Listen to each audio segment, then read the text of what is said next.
Happy Wednesday, everyone, and welcome to our book trip live chat with New York Times bestselling author Wendy Corsi Staub.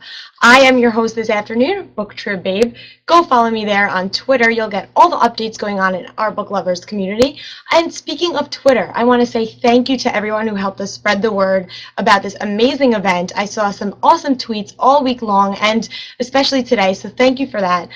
If you want to be part of this amazing book lovers community, sign up for BookTrib. It's free, it's easy, and we know we're doing all the latest going on in the book world. We've got blog tours, live author chats, Google Plus Hangouts on air, giveaways, book news, author interviews, book trailers, and so much more. Anything book related you can think of, we're doing it. So go check it out at booktrib.com. And now to the whole reason we are here. Of course, Wendy. She is the award-winning author of more than 75 published novels and has sold more than 4 million books worldwide. That's amazing, 4 million books. Wendy's latest suspense novels for HarperCollins are linked by a social networking theme and include, of course, The Good Sister, the reason that Wendy is here to talk with us today, which actually has been optioned for television by Fox. And the series also includes The Perfect Stranger and The Blind Date, both releasing in 2014. So The Good Sister. It takes place at Sacred Sisters Catholic Girls' School, which has hardly changed since Jen Archer was a student there. She hoped that her older sister Carly would thrive, but unfortunately Carly becomes the target of vicious bullying, but she finds comfort in Angel, a kindred spirit she's met online. That doesn't sound too safe, does it?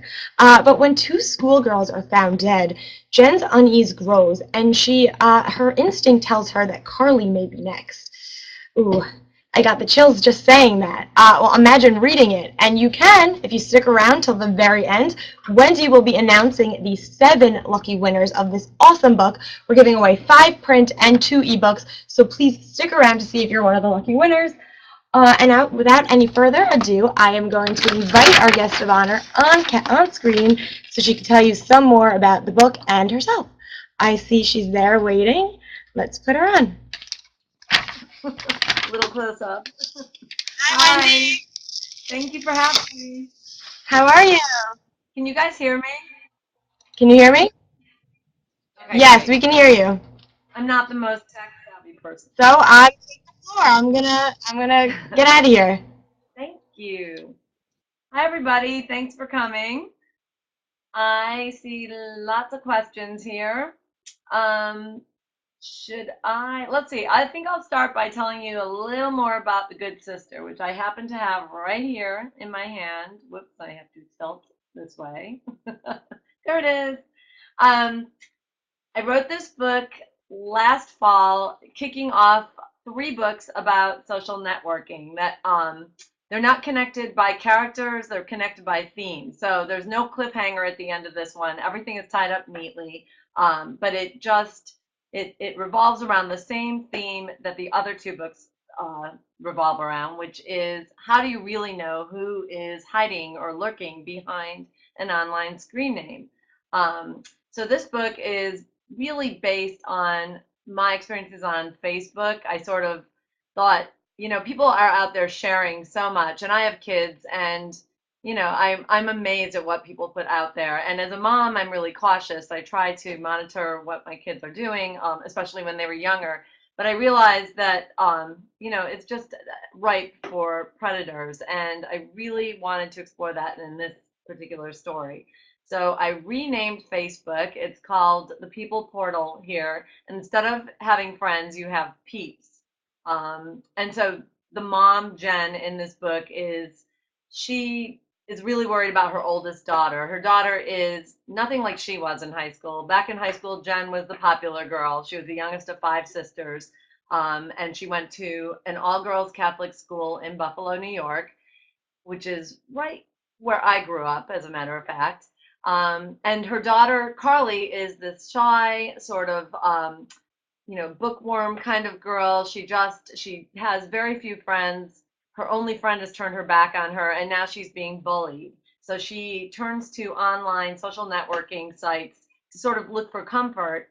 And there she finds comfort, but it's behind a screen name that named Angel. It's somebody named Angel who sort of becomes her only friend, and Carly tells Angel everything, but Angel isn't who we think she really is. So that's basically the premise of the book. And I am going to get to some of your questions now. Let's see. Okay, I see Jennifer is asking about whether I was bullied. I wasn't really that I can remember in high school. Of course, I remember feeling sort of uncomfortable or self-conscious at times, and certainly in middle school. But this isn't drawn from my own experiences necessarily. I have had family members who have gone through things that are similar to what Carly goes through in the book, and I've had friends talk about it. But thank goodness it's not based on my own experience. It's just sort of, I did a lot of research online too. Okay, I need to make the volume louder, obviously. Do I need to be louder? Let's see. Can you guys hear me? Let's see. Okay. All right. Let's see. Okay. Sorry, I'm faltering. I'm just trying to read while I'm doing this. Okay. About, let's see. Okay, Catholic high school. Kids are still bullying each other. Yes.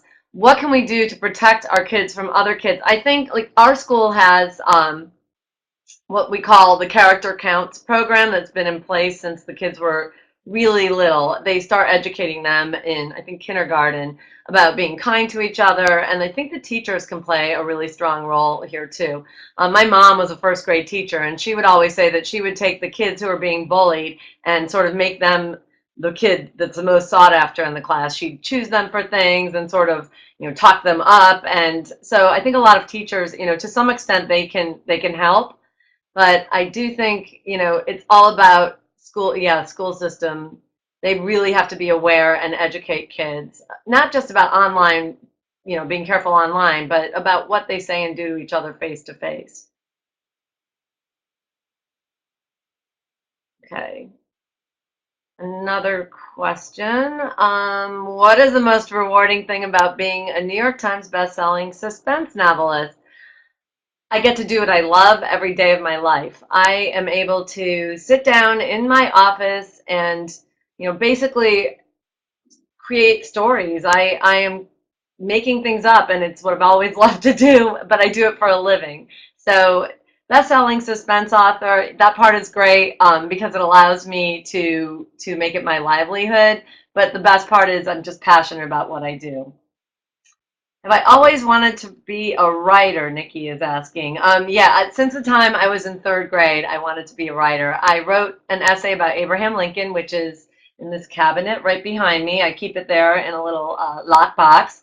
And my teacher, my third grade teacher, told me that it was great and that I had talent. And I went home from school that day. I told my mom that my teacher thought I was a good writer and that I wanted to be an author when I grew up and I wanted to write books. So my mom and dad were terrific. They told me that, I could do anything I wanted to do. And I did get in touch with my teacher later in life.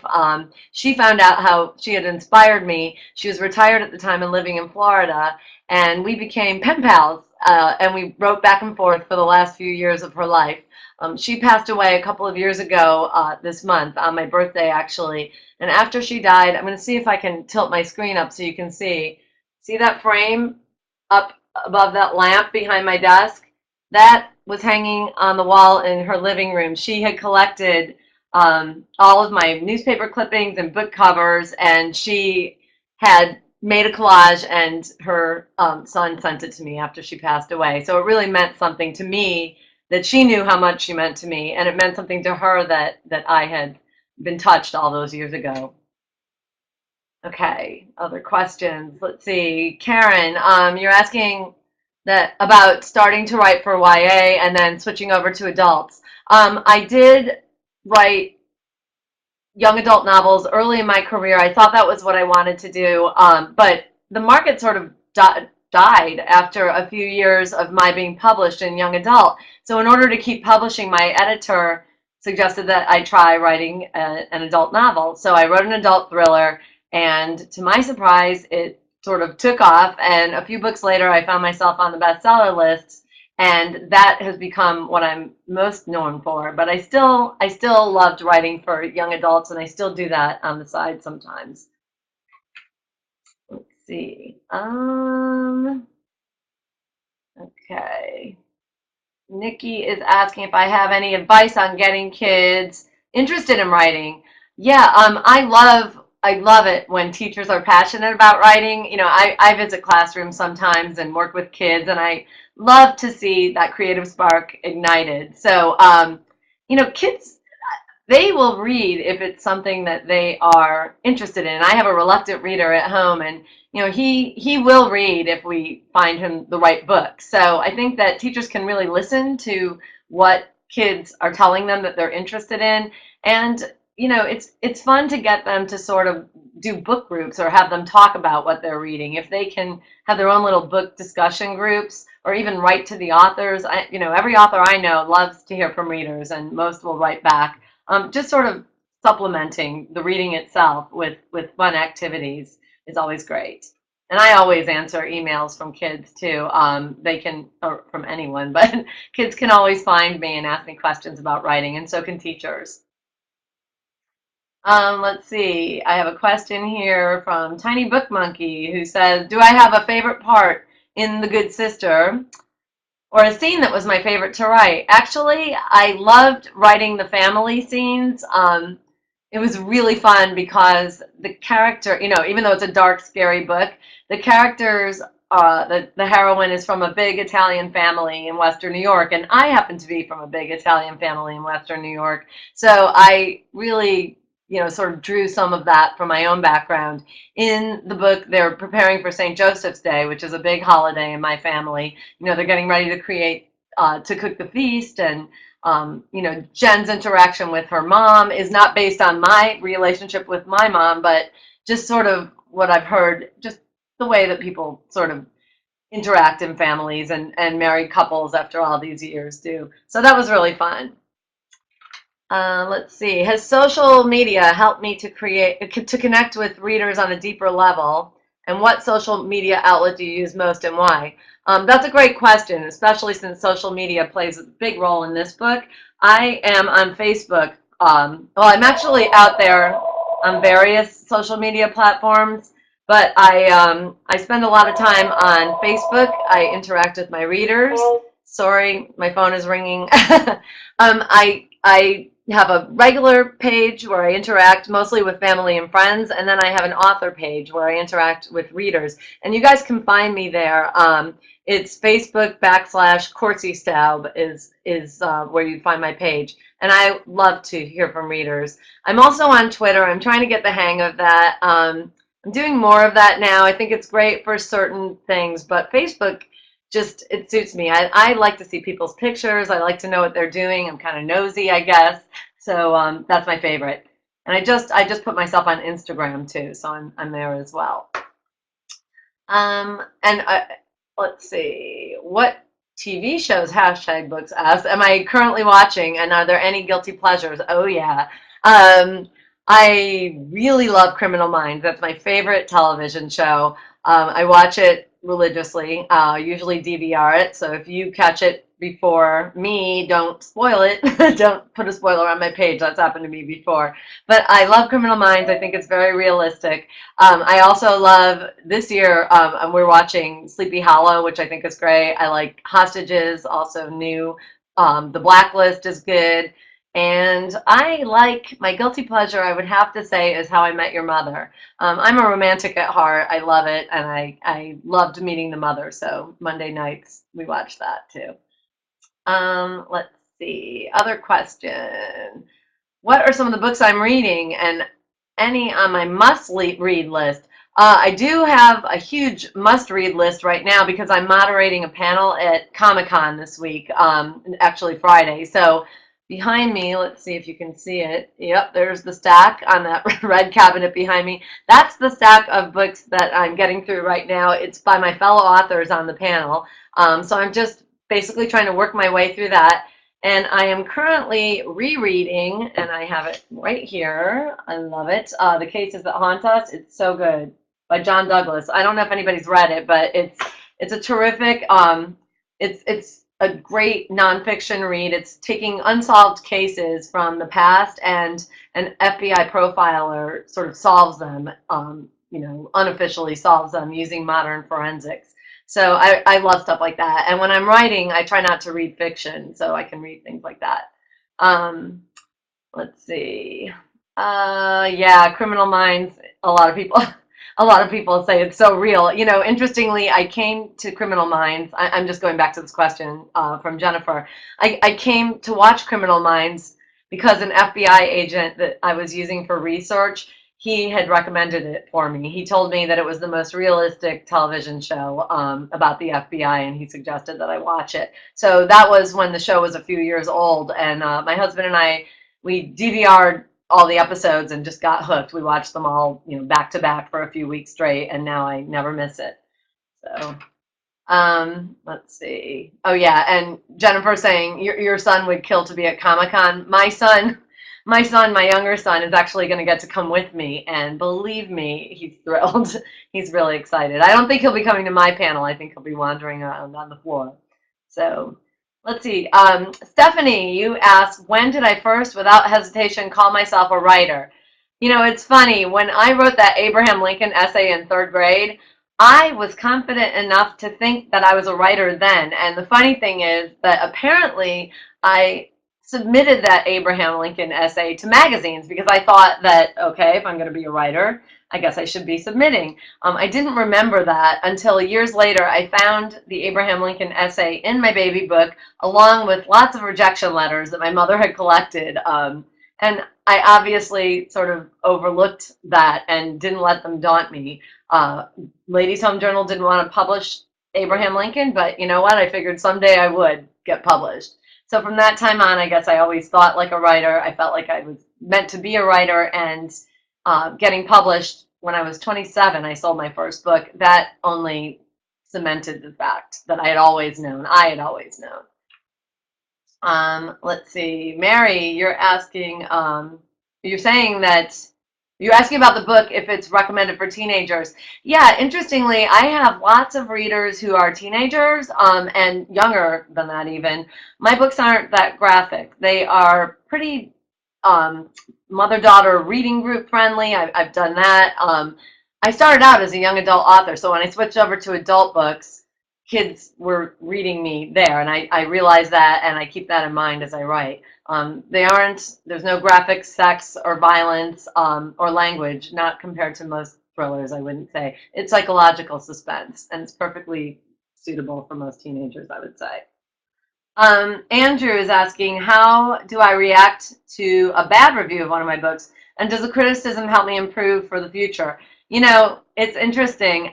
I read reader feedback all the time. I try not to read online reviews until they've been out there for a while and someone else monitors them and lets me know if there's a particularly relevant one that I need to look at. But I do listen to my readers' feedback. It's funny. Someone had written a while back on Amazon that she thought that all of my heroines seemed to look alike. They all had dark hair and dark eyes, and she was wondering why I did that. And I hadn't realized I was doing that. I guess it's because I have dark hair and dark eyes, maybe, and I was relating to them on some level. But I did take that feedback, and I thought, wow, she's right. Let me change that up a little bit. So I keep that in mind as I write. I keep feedback about pacing in mind, like when people tell me things that they love about it, or they love turning pages, or they thought it was a little slow. I try to take that and use that feedback in the future. And there have been a few nasty reviews that I think were just mean-spirited, but that comes with the territory and trying to have a thick skin here. And of course, I love all the positive reviews, and so does my publisher. So thanking everybody who happens to be here who's posted a great review for me. I really appreciate it. Oh, wow, Nikki, your first thing that you ever wrote was also a biography of Abraham Lincoln. That's that Abe. Appeals to the writer in us. Let's see. Rosemary, you're asking if there is a sequence to Dead Before Dark. I think if you mean sequel, actually, Dead Before Dark was a sequel to Dying Breath, which came out a few years ago, and it was supposed to have a sequel called Dying Light. And that is one of the most frequently asked questions I get. Whatever happened to Dying Light? Well, Dying Light became Dead Before Dark. Too late to change it in the back cover of the book. The sales team decided to change it right before it was published. So it is the sequel. And I sort of left a little bit of a loose end at the end of that book. And I may go back and pick that up again. Don't rule it out. Okay. Rhonda, you're asking too about if I read reviews. Yes, I do read reviews. I try to read them. I don't read them religiously like I used to. I mean, I used to be online constantly looking, everywhere, Googling my name to see if there were reviews of my books. And I finally realized, it was taking up a whole lot of time and it wasn't always constructive. So, okay, let's see. Mary, you are here. Mary from Fort Lauderdale. And you are asking if I have a daily routine when I write, such as clocking in and clocking out. Great question. I actually do have a daily routine. I don't clock in and clock out. I should. I come to my desk when I get up in the morning. I show up in my pajamas with coffee. And the first thing I do is try to check email and check Facebook and sort of ease into the day. I read the news. And then I will go through what I wrote the day before, and I edit that. And that usually springboards into writing the new day's work. I have a daily quota that I have to make. It's my unofficial daily quota. It's in my calendar. I have 6-month deadlines. So in the past 18 months, I've written three thrillers. The next one's due October 15th. I know how many pages roughly I have to keep, to write until it's done. And I know how many days I have to write it. So basically that gives me my daily page count, and I try not to blow it. I stay at my desk all morning. I end up usually around lunchtime. I go to the gym and swim laps, or I exercise outside for about an hour. Then I'm right back at it, and I stay here till the page quota is done, which is usually these days it's running to, around 7 or 8 o'clock at night. So let's see. Audrey, you're asking, how long from start to finish does it take me to write a book? Well, I have 6-month deadlines, but I would say now, I spend about half of that time traveling and promoting, and another chunk of that time I spend online with social media, sort of promoting my books and researching. So the actual writing time, I would say about 6 weeks to 2 months, 7 days a week, 14 hours a day would be how long it would take me to finish writing a book. That's a guess. Jennifer, you're asking, when I'm researching, if I'm often surprised by what I find, or does it take me in a different direction? It absolutely does. It's happened many times. When I started researching this book, I didn't know. I sort of knew where I was going. I knew who the killer was. I knew the motive. But the whole backstory came to me as I spent time online doing social media research. I was looking on websites that are frequented by kids. I was researching cyberbullying. And that was it was rough as a mom to read what I was reading online and to see what was happening to kids online. I put a lot of that into the book, and I can't give it away specifically because I don't want to have a spoiler here, but yeah, definitely research takes me in different directions. And sometimes I'll go online just to look up one fact, and hours later, I'll realize, I've gone off in a completely different direction, but it's not usually wasted time. Karen wants to know if I do the audio readings of my books. I do not do them, thank goodness. I tend to speak really quickly, as you can hear. I'm a New Yorker and I do everything fast. So I don't do the reading. I leave it to somebody who knows what they're doing. And I do have most of my books on audio now. I haven't listened to most of them, but I love the idea that they're out there. And I keep hearing from readers who are enjoying them. Laurel, you're asking, and Rhonda is also asking, what is my favorite book that I've ever written?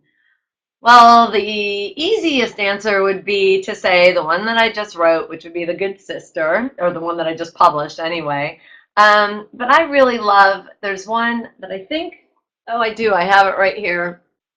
This one's really special to me. It's called If Only in My Dreams. This is the brand new cover. Whoops. It's coming out. It's being reissued in about a week from Amazon Mountlake, and it is a Christmas time travel romance. It was written right after I lost my mom to breast cancer. I was on 2 other deadlines, and I felt like I should be finishing those deadlines, but I was so shaken up and so rattled by the loss that I just couldn't write what I was supposed to be writing. Instead, I sat down and I wrote some chapters of this book about a woman who has just been diagnosed with breast cancer, and she's an actress, and she's in a movie about World War II soldiers who were all from the same town, and they were killed. They were killed at Normandy. And anyway, the movie is based on a true story, and actually the premise is also based on a true story that really happened. I read a book about that years ago.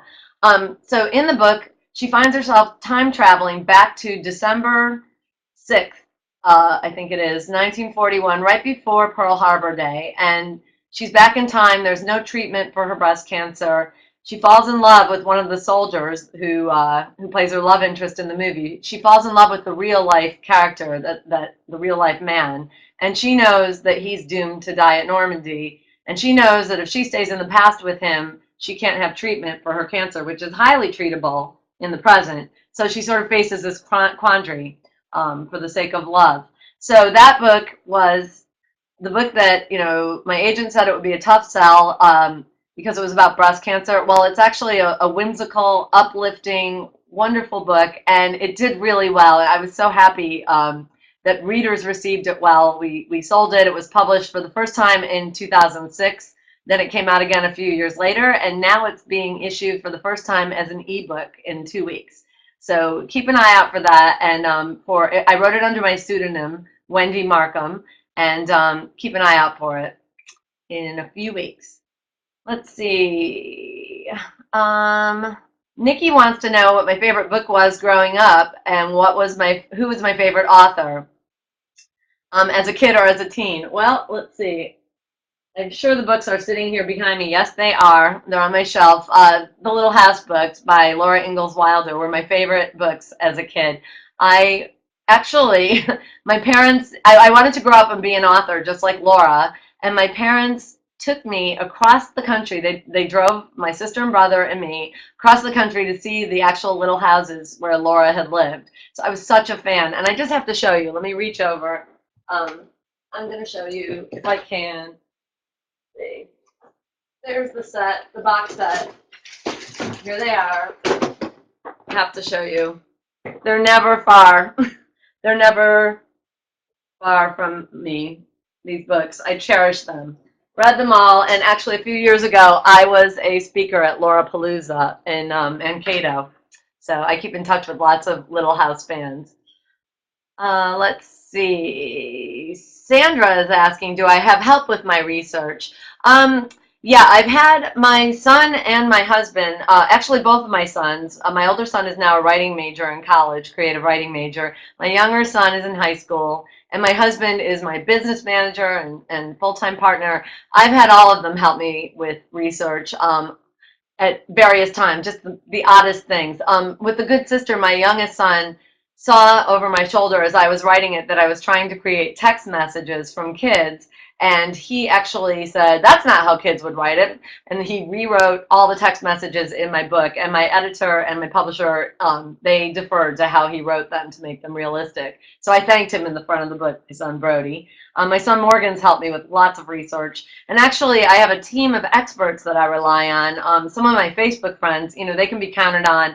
Like, I needed a pharmacist for the current book that I'm writing. It's called The Blind Date. It's the third social networking thriller, and of course it's about internet dating. I needed a pharmacist, so of course among my Facebook friends I immediately found someone, a retired pharmacist, who would help me.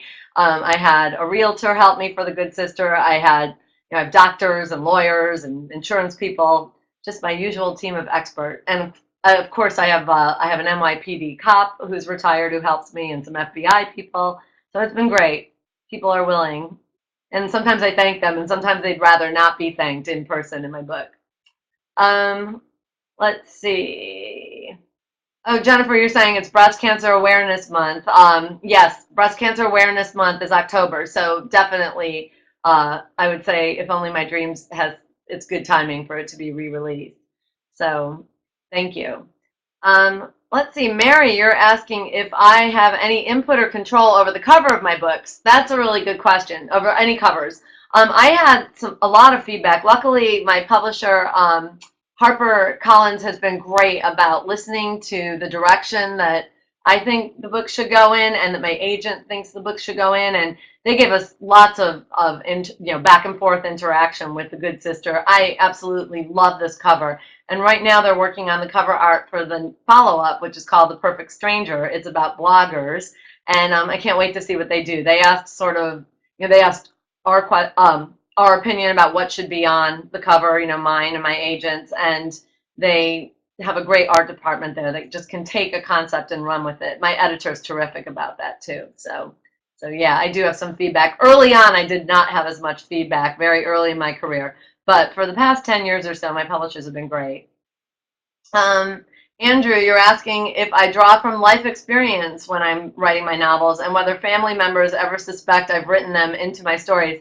It's funny, a lot of times people think that I've written them into my stories, and I haven't. And a lot of times they're afraid that I have. And my mother used to be really worried that when I wrote a bad mother, people would think it was her. It was never her.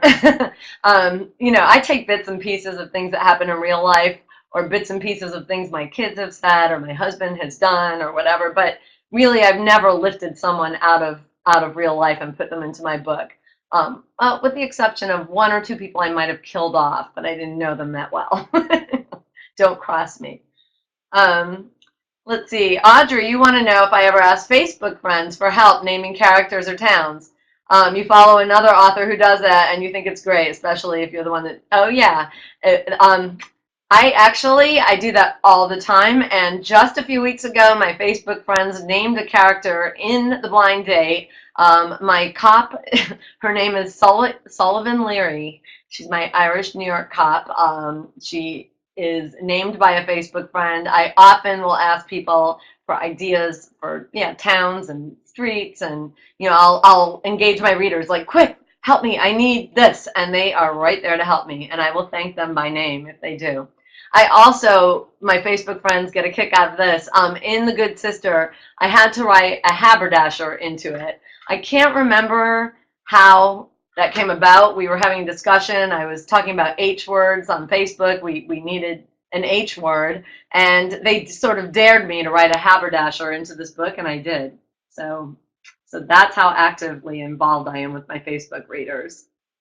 Let's see. I have a question from Laurel about whether I'm planning on a book tour. I'm actually just coming off of a book tour. I was in Western New York for the past week, and a few weeks, actually. I've been traveling since mid-September.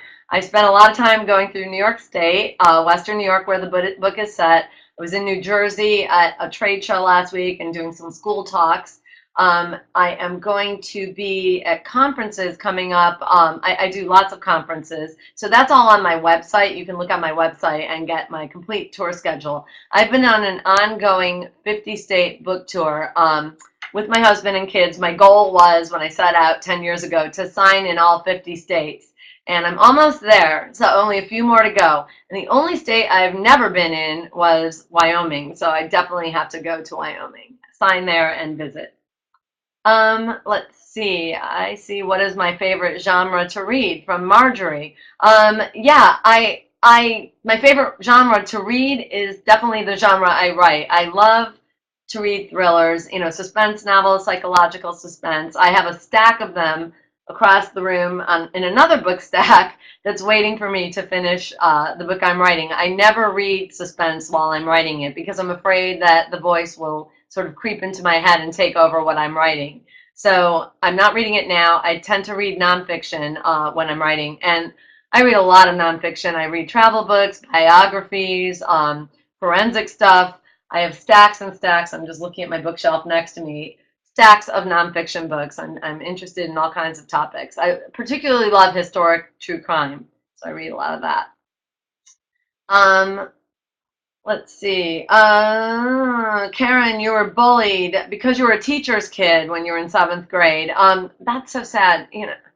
I can't get over the stories. I've heard from lots of, adults, now grown adults, who were bullied as kids, and since this book came out, and from kids who are being bullied now, and it breaks my heart. Do a lot of, I do a lot of speaking in schools, and I really try to encourage positive energy when I'm there. My heart aches for anyone who's ever gone through that. Let's see, lots of questions here. I don't want to miss them. I'm afraid I'm missing some. Who's my dream cast for The Good Sister? Bookie Monster is asking. Well, it's been optioned for television. It's still sort of moving forward slowly, and I don't think they're going to ask me who I want to be cast. But let's see. For Jen, I'll give it some thought and come back to that one. I have to think about that one a little bit because she'd have to probably be an Italian American actress. I'm thinking somebody that could play that role pretty well. So let's see. How often do I write? Andrew's asking. I write every day. I did talk a little bit about my writing schedule. When I'm writing, I write about 14 hours a day. I get to my desk. It used to be at 4:30 in the morning. These days, now that I have teenagers and I'm up waiting at night for them to come home or just sort of waiting for them to go to bed so the house will quiet down, I have a harder time getting up at 4:30 in the morning. That was easier when they were toddlers. But I do have teenagers, and they keep me up, so now I probably get up anywhere. I get to my desk around 6:30 or so, and I usually call it a night around 8 o'clock or so, 8:30. So with the exception of I get away every day to exercise. That's key. I have back problems, so I try to swim laps or I walk or hike. Let's see. Oh, Rosemary, you're reading my books backwards. That's okay, actually. And you're welcome for answering you. You don't have to read them in any order, with few exceptions. I've done a couple of trilogies. My last trilogy for Harper began with Night Watch. You really had to read it in order. It was Night Watcher, followed by Sleepwalker, and Shadow Killer. Before that, I wrote another trilogy for Harper, and the first book was Live to Tell, followed by Scared to Death, and then Hell to Pay. Other than that, I have mostly standalone thrillers, and you can read them in any order. Um, Patricia Donovan is asking, how does it feel to have achieved my dream of becoming a best-selling author? What does it feel like to walk into a bookstore and see my books on display and for sale? And all of us here in my hometown couldn't be prouder. Thank you. Patricia, Patty is a bookseller from my hometown, and she knows because I used to work in her bookstore as a teenager how proud I was the first time I ever walked into the store and saw my books on shelves there. It's still really exciting. I don't think that ever goes away. Um, it's a pinch me moment whenever you spot yourself, or whenever a reader will show you a snapshot of your books on a bestseller rack in, a supermarket thousands of miles away or whatever. It's what I always wanted. And as the person who used to, in Patty's store, I used to, every Saturday when the New York Times list would come in, I would arrange the books in order on the shelf. I wanted to be a New York Times bestselling author. It wasn't just that I wanted to be a published author. I wanted to be on the Times list. So the day I finally made it, in 2003, I had my first New York Times bestseller. It was exhilarating, and every time since then that it's happened, I'm giddy. um, Let's see. I have a question from Hall West. I think that's how you pronounce it. Do I care about mystical things in my writings? I have written some paranormal books. Yeah, the current one does not have any paranormal in it, but I wrote a really well-received series of books for teenagers called the Lilydale series, and I have written other books that have some paranormal elements too. Wrote about voodoo. I've written about ghosts and people who can talk to the dead, time travel. So yeah, I like that. I'm not writing that currently, but I will probably get back to it at some point. Um, Let's see. Nikki's asking if I've worked with any anti-bullying campaigns. I feel like the Good Sister would be great for getting awareness out. Yeah, I'm actually a member of an authors group called Young Adult Authors for Against Bullying, and that's a Facebook group, and it's a bunch of great people. A few years ago, someone in my life had a terrible bullying situation, and I reached out to some authors who are now, #1 New York Times bestselling, amazing, amazing young adult authors. I reached out to them. I had their email addresses, and I told them what had happened to this girl who's very special to me. I'm not going to give you any details. She's someone really close to me. And I asked if they would be willing to, I wanted to collect some signed books. I was going to buy their books and send them to them to be autographed for her, just to sort of give her a lift when she needed it after this terrible incident. And those people, those authors, their hearts went out to her, and they, of their own, just on their own, they sent me stacks of their books autographed with messages that meant the world to her. So through them, I got involved with this group, but I sort of found my way to it in a roundabout way, and it was a great, heartwarming experience. Nikki, you're asking if this is what inspired me to write The Good Sister. That bullying incident was always in the back of my mind. It did take place at a Catholic school. That's not why I wrote in particular about a Catholic school. And the Catholic school in the book is not based on any Catholic school in particular. And for the record, I'm Roman Catholic, and I grew up in a Catholic household, and this is not about that. It's about bullying. It happens everywhere. I just wanted to explore the idea that a girl who has such a great family and such a great support system at home could feel so isolated, because that happens every day. Kids have resources all around them where they could go for help, and they still feel isolated. So that was what I was trying to do with that theme. Let's see. Do I find it difficult to, Connie wants to know, do I find it difficult to come up with book titles that will draw people in? Titles are the hardest part, and I actually love The Good Sister. I'm really happy that I personally came up with it. That's not true of all of my books. My husband and my kids and I will sit around sometimes brainstorming titles. My friends have been dragged into that. We sit around the dining room table and we brainstorm titles. So yeah, it's really tough. I have now a list of titles. It's in my email. I emailed it to myself. It's hundreds of titles that I thought would be good titles. They're waiting for a plot. I almost always write the book before I have a title, but next time I'm hoping to have a title first. It would make life a lot easier, especially when you're writing books that are connected. Let's see. I have a question from, oh gosh, I have so many questions to get to. Do my kids read my books? Do they like them? And what about their friends? Are they fans? Yeah, my older son has read every book I've ever written. He's in college now. He's the kid who, when I wrote books for kids his age, when he was, I think he was 13 when I went back to writing a young adult novel, my husband always has taken the manuscript when I'm finished with it and gone over it before it goes to my editor. But that time my son said, wait, what about me? You're writing for my age. Like, I wanted to take a look at it first. And I had already sent it to my editor. So my son read it, and he came back to me, and he said, I really liked it, but you have the wrong ending. It should have ended a different way.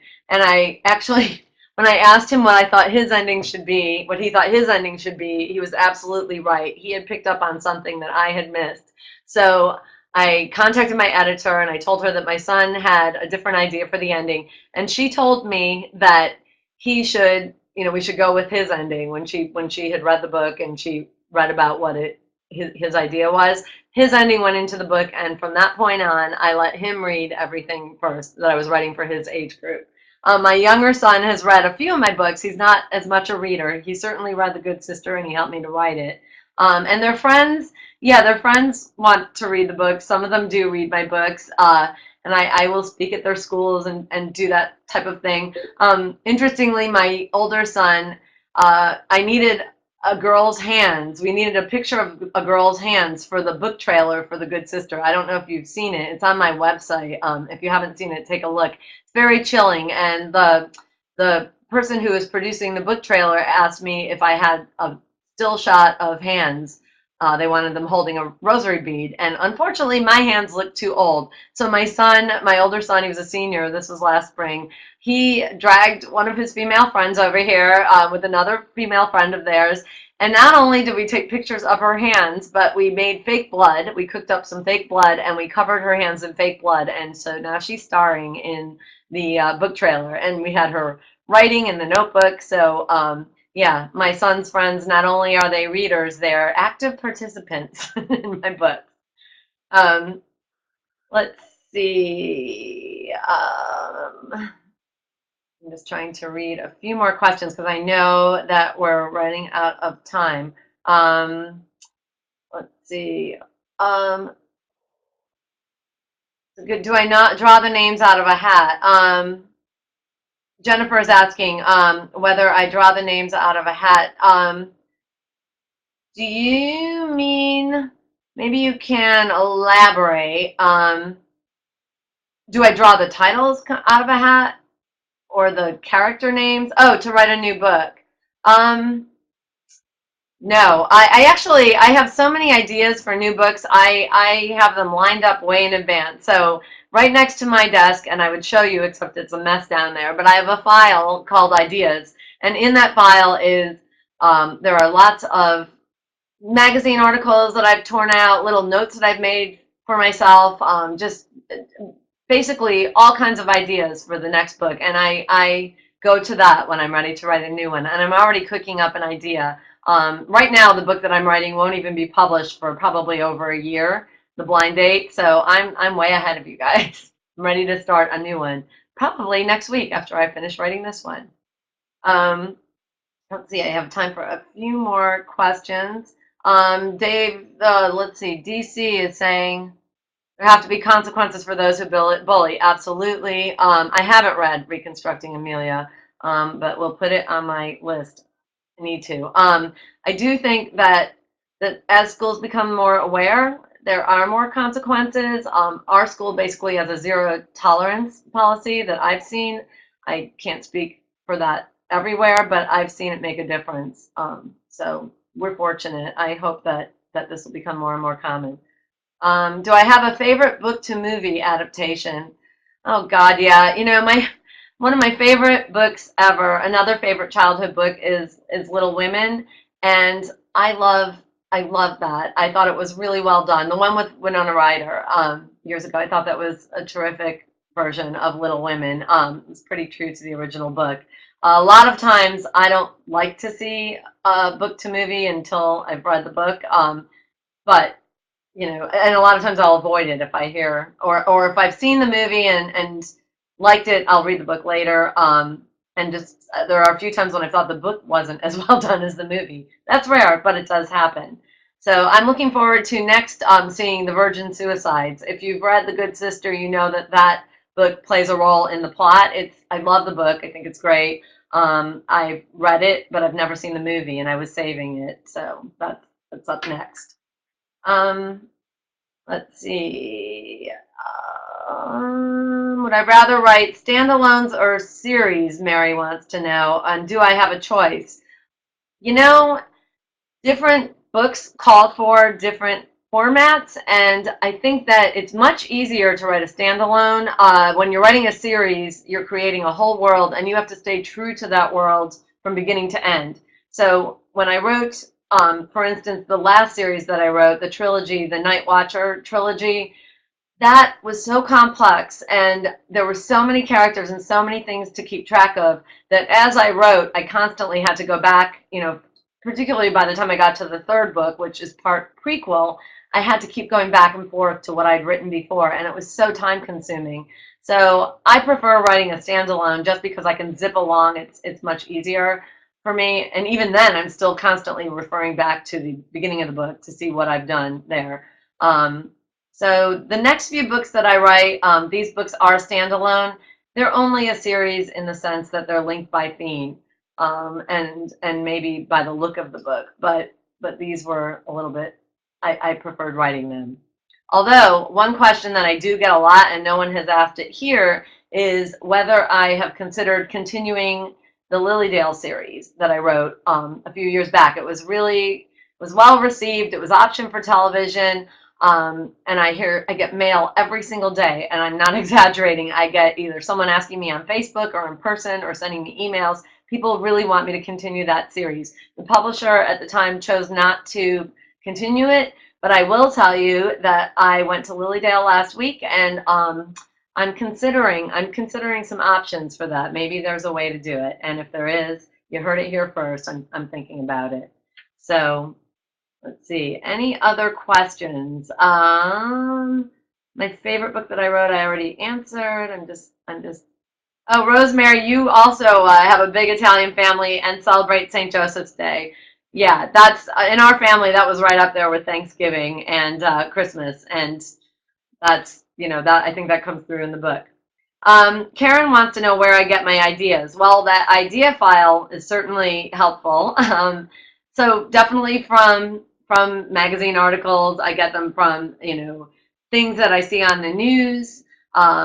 I am very nosy, so when I hear people talking, like I'll overhear a conversation. People are total strangers can be talking about something, and my brain just starts going, what if this and what if that, and that's the best way for me to just jump into a whole scenario that has nothing to do with what's going on, I'm sure. But ideas are everywhere. I've never had a problem coming up with ideas. Hashtag Books wants to know, because I've been writing books for 20 years, if I could no longer write, what would I do to pass my time? Oh, that would be my worst nightmare. No longer being able to write. Um, I can't imagine a time when I didn't write for whatever reason, but I love to travel. My husband and I just, on the wall above my desk that you can't see, but it's behind my screen, is a map, and it's got pins in it of every place we've been, and then it has a different color pin for places we want to go, and there are a lot of places we want to go and not enough time to explore. So I would definitely be traveling. I might have been a travel agent in another life if I had my way, or a caterer, I say a lot, because I love to cook, I love to entertain, I have a big family, and nothing makes me happier than to have a crowd of people around my dining room table. Love it. Tiny Book Monkey, you're asking, what is one fact that people don't know about me, but they should know? Well, I'll tell you, I used to be, and I can be really shy. Believe it or not, I break out in hives sometimes when I have to speak in public, which I do have to do quite often now. It's part of my job. I was a bookworm. I was the girl who I wanted to sort of hide in the corner and not be on stage. And it's really tough because it goes with the territory that you have to get out there and be on stage. So I'm really shy. I am. People who know me well will laugh, but I get nervous. And I want you to know that, because it's, this is one thing, sitting here and talking to you guys on the computer. It's a little easier than standing up in front of a room of a couple hundred people or thousands. I gave a commencement address at my alma mater, Fredonia, a few years back, and I broke out in hives for days in advance. Let's see. I just saw one. Occupational hazards, Andrew wants to know, to being a novelist and advice for future book novelists. Oh yeah, occupational hazard, my back. I have terrible back problems. I have had lots of x-rays and tests, and been to lots of doctors and chiropractors and spine surgeons. It's a sedentary occupation. I happen to sit like a pretzel when I write. If I were not on camera, like if I, this is how I sit, right? When I'm writing, my knee is up. I sit like a pretzel, cross-legged. I type like this, not the best posture, and I'm paying the price after 20 years of that. So that's the occupational hazard for me. Advice for future novelists, yeah, definitely read what you want to write and educate yourself about how the business works. I see so many people attempting to get published, but not really aware of how the business works, and that there are, certain, I wouldn't say rules that you have to follow, but if you're submitting to publishers, there are certain things they want to see. There's a way to do it. You can find all of that online now. It's easier than ever before to educate yourself. I used to be an editor. I sat behind, I sat on the other side of the desk deciding which books got published and which books didn't. I went into editorial because I wanted to be a writer and I wanted to know about the business behind the scenes. And I know that the more professional manuscripts that came across my desk were much more likely to get a closer look. So that's my advice. Just do your homework, educate yourself. Bookie Monster wants to know what my writing process is like. Do I outline, use a storyboard, scribble on a napkin?